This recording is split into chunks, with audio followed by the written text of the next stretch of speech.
यह एक ऐसी पावन भूमि है जिस भूमि पर आने मात्र से ही आपके सभी पापों का नाश हो जाता है। ऐसा आखिर कौन सा व्यक्ति होगा जो इस पवित्र भूमि पर नहीं आना चाहेगा तथा श्री बांके बिहारी जी के दर्शन कर अपने आप को कृतार्थ नहीं करना चाहेगा। यह मंदिर श्री वृंदावन धाम के एक सुंदर इलाके में स्थित है।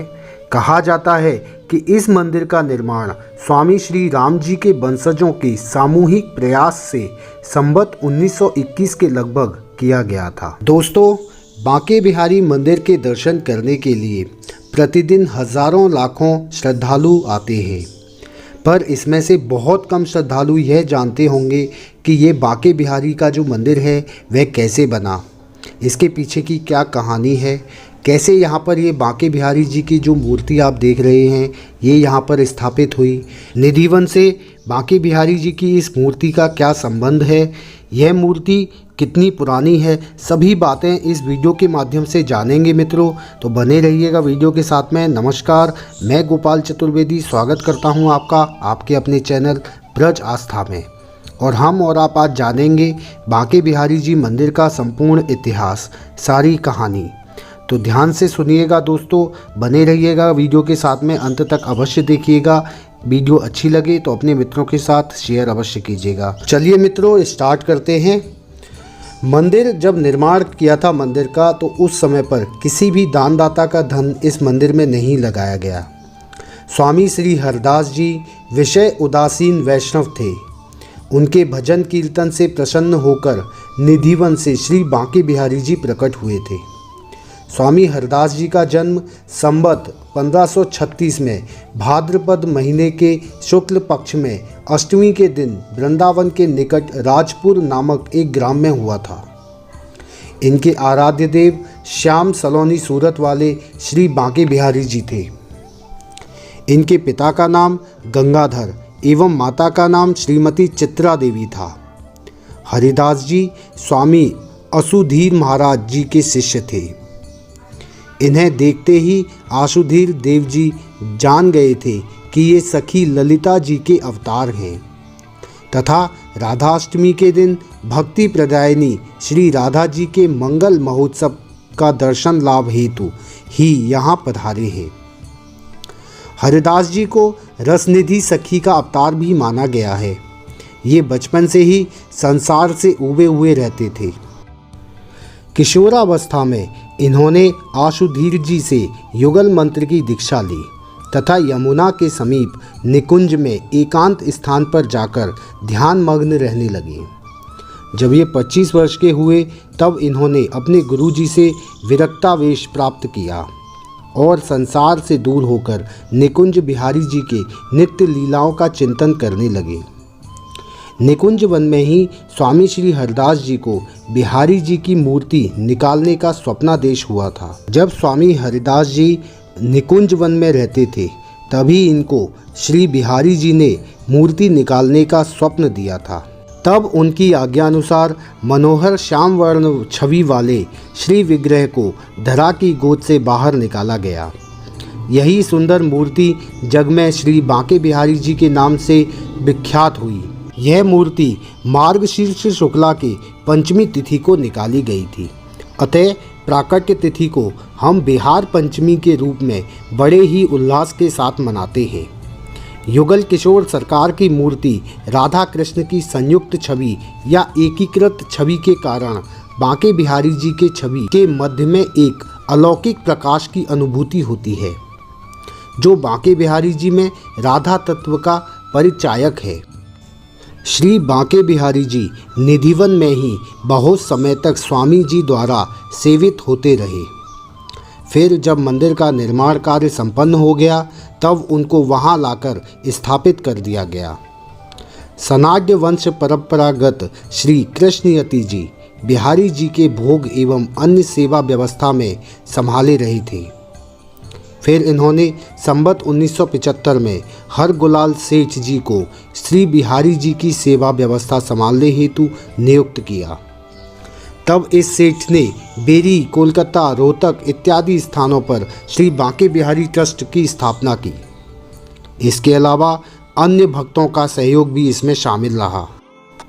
आनंद का विषय है कि जब काला पहाड़ के उत्पात की आशंका से अनेकों विग्रह स्थानांतरित हुए, परंतु श्री बांके बिहारी जी यहाँ से स्थानांतरित नहीं हुए। आज भी उनकी यहाँ प्रेम सहित पूजा चल रही है। कालांतर में स्वामी हरदास जी के उपासना पद्धति में परिवर्तन लाकर एक नए संप्रदाय निम्बार्क संप्रदाय से स्वतंत्र होकर सखी भाव संप्रदाय बना। इसी पद्धति के अनुसार वृंदावन के सभी मंदिरों में सेवा एवं महोत्सव आदि मनाए जाते हैं। श्री बांके बिहारी जी मंदिर में केवल शरद पूर्णिमा के दिन श्री बांके बिहारी जी बंसी धारण करते हैं। केवल सावन तीज के दिन ही ठाकुर जी झूले पर बैठते हैं एवं जन्माष्टमी के दिन ही केवल उनकी मंगला आरती होती है, जिसके दर्शन सौभाग्यशाली व्यक्ति को ही प्राप्त होते हैं और चरण दर्शन केवल अक्षय तृतीया के दिन ही होता है। इन चरण कमलों के दर्शन जो करता है उसका तो बेड़ा ही पार लग जाता है। स्वामी हरदास जी संगीत के प्रसिद्ध गायक एवं तानसेन के गुरु थे। एक दिन प्रातःकाल स्वामी जी देखने लगे कि उनके बिस्तर पर कोई रजाई ओढ़कर सो रहा है। यह देखकर स्वामी जी बोले, अरे मेरे बिस्तर पर कौन सो रहा है? श्री बांके बिहारी जी वहाँ स्वयं सो रहे थे। शब्द सुनते ही बिहारी जी वहाँ से निकल भागे, किंतु वे अपने चूड़ा और बंसी को बिस्तर पर ही रखा छोड़कर चली गई।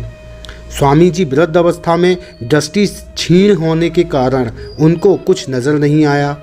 इसके पश्चात श्री बांके बिहारी जी मंदिर के पुजारी ने जब मंदिर के कपाट खोले तो उन्हें श्री बांके बिहारी जी के पलने में चूड़ा एवं बंसी नजर नहीं आई, किंतु मंदिर का दरवाज़ा बंद था। आश्चर्यचकित होकर पुजारी जी निधिवन में स्वामी जी के पास आए एवं स्वामी जी को सभी बातें बताईं। स्वामी जी बोले कि प्रातःकाल कोई मेरे पलंग पर सोया हुआ था, वो जाते वक्त कुछ छोड़ गया है। तब पुजारी जी ने प्रत्यक्ष देखा कि पलंग पर श्री बांके बिहारी जी की चूड़ा और बंसी विराजमान थे। इससे प्रमाणित होता है कि श्री बांके बिहारी जी रात को रास करने के लिए निधिवन जाते हैं। इसी कारण से प्रातः श्री बांके बिहारी जी की मंगला आरती नहीं की जाती, कारण रात्रि में रास करके यहाँ बिहारी जी आते हैं, अतः प्रातः शयन में बाधा डालकर उनकी आरती करना अपराध है। स्वामी हरदास जी के दर्शन प्राप्त करने के लिए अनेकों सम्राट यहाँ आते थे। एक बार दिल्ली के सम्राट अकबर स्वामी जी के दर्शन करने हेतु यहाँ आए थे। ठाकुर जी के दर्शन प्रातः 9 बजे से दोपहर 12 बजे तक तथा शाम को 6 बजे से लेकर रात्रि 9 बजे तक होते हैं। विशेष तिथि उपलक्ष्य अनुसार समय में परिवर्तन कर दिया जाता है। श्री बांके बिहारी जी के दर्शन के संबंध में अनेकों कहानियां प्रचलित हैं, जिसमें से एक दो हम आपको सुनाते हैं। एक बार एक भक्तिमती ने अपने पति को बहुत अनुनय विनय के पश्चात वृंदावन जाने के लिए राजी किया। दोनों वृंदावन आकर श्री बांके बिहारी जी के दर्शन करने लगे। कुछ दिन श्री बिहारी जी के दर्शन करने के पश्चात उसके पति ने जब घर वापस लौटने की चेष्टा की तो भक्तिमती ने श्री बिहारी जी के दर्शन लाभ से वंचित होना पड़ेगा, ऐसा सोचकर वो रोने लगी। संसार बंधन के लिए घर जाएंगे, इसलिए वो श्री बिहारी जी के निकट रोते रोते प्रार्थना करने लगी कि हे प्रभु, मैं घर जा रही हूँ, किंतु तुम चिरकाल मेरे ही पास निवास करना। ऐसा प्रार्थना करने के पश्चात वो दोनों रेलवे स्टेशन की ओर घोड़ा गाड़ी में बैठकर चल दिए। उस समय श्री बांके बिहारी जी एक गोप बालक का रूप धारण कर घोड़ा गाड़ी के पीछे आकर उनको साथ ले जाने के लिए भक्तिमती से प्रार्थना करने लगे। इधर पुजारी ने मंदिर में ठाकुर जी को न देखकर उन्होंने भक्तिमती के प्रेम युक्त घटना को जान लिया एवं वे तत्काल घोड़ा गाड़ी के पीछे दौड़े। गाड़ी में बालक रूपी श्री बांके बिहारी जी से प्रार्थना करने लगे। दोनों में ऐसा वार्तालाप चलते समय वो बालक उनके मध्य से गायब हो गया। तब पुजारी जी मंदिर लौटकर पुनः श्री बांके बिहारी जी के दर्शन करने लगे। इधर भक्त तथा भक्तिमती श्री बांके बिहारी जी की स्वयं कृपा जानकर दोनों ने संसार का गमन त्याग कर श्री बांके बिहारी जी के चरण में अपने जीवन को समर्पित कर दिया। ऐसे ही अनेकों कारणों से श्री बांके बिहारी जी के झलक दर्शन अर्थात झांकी के दर्शन होते हैं। अर्थात यहाँ पर झांकी का अर्थ है कि कभी भी भगवान के एक साथ इकट्ठे दर्शन नहीं होते, उनको बार बार बीच बीच में पर्दा डाल दिया